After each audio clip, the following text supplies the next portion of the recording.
So back to color grading log footage using Photoshop. Today I have a night clip from the same video. So the first thing we are going to do, as usual, is to screenshot this. So I'm going to screenshot this. Name of the artist is Ade. Let me name it Ade Grade. I'll drop that in my desktop. Head over to my desktop, grab it, right click on it, open it in Photoshop, kazi rahisi. And as we did in the previous video, you just add a color lookup preset, add your Rec 709. The Rec 709 zenye mlikuwa meomba, all of them are on our website. All you have to do ni uende hapo kwa bio, click hapo, utapata a link to those conversion LUTs. Now, something to remember that some of these LUTs are for 8-bit, 16-bit, so let me load this one. Now that I already have my conversion, next thing ni curves. As usual, curves. So hii inakusevianga time mingi. We grab curves. And as usual, tunaifanya kama ni kama tuko na shetani. Drop the opacity. Always try go extreme. Drop yote and then pandisha polepole uone venye ina behave. Once you have that, napenda kuruka kwa selective color. Go to selective color. Somebody confirmed something last time. I kept saying CYMK na ni CMYK. First and foremost, tunaanza na reds. Opposite ya reds ni cyan. Ukiskuma hii side, una notice tunaongezea a lot of the reds. We get a lot of reds on the skin and also on the lips and also on the shades. But I can decide to use this sparingly so that I boost your red yenye iko hapo kwa shades. If I try to grab it na hue na saturation, ita grab hadi ngozi. But for this one, I can do a better job. I will just focus on the shades.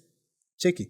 Just that, hadi hapo. Twende Y, which is yellow. Ukitumia red na yellow hapa, you can do most of the work ya contrast na ya saturation. On the yellow one, we drop the blacks. I want you to tell me what you notice. So if I drop the blacks hapa, look at the poles on the side. Angalia hizi poles, they are either getting brighter ama darker. I definitely want them to go to this side because nikichokora huku, I can affect them. Nataka that to also pop, even though it is not a subject in this image. But you notice this image does not have a lot of things. It's just the characters na background ya usiku. So boosting this can be helpful. So we have that change on those yellows, trying to push them kwa your side yenye inakani kama mustard. Tuende blue.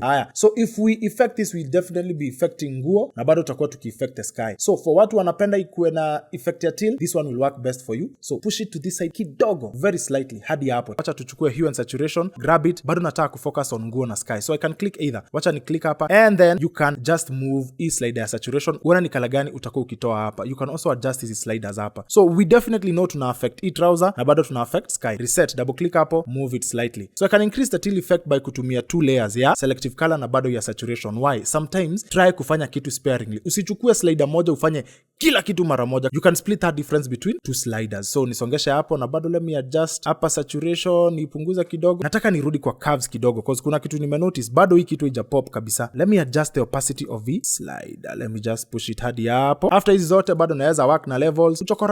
Kuchokora tu. Nataka hii scene ya usiku igradiwe alongside zile za mchana na nataka at least isikae tu ni giza pekee. So by pushing hapa naweza boost ka brightness kadogo and then hadi hapo. Naweza rudi kwa hue and saturation bado ni attack ngozi. Hebu ni attack ngozi. Let me attack ngozi.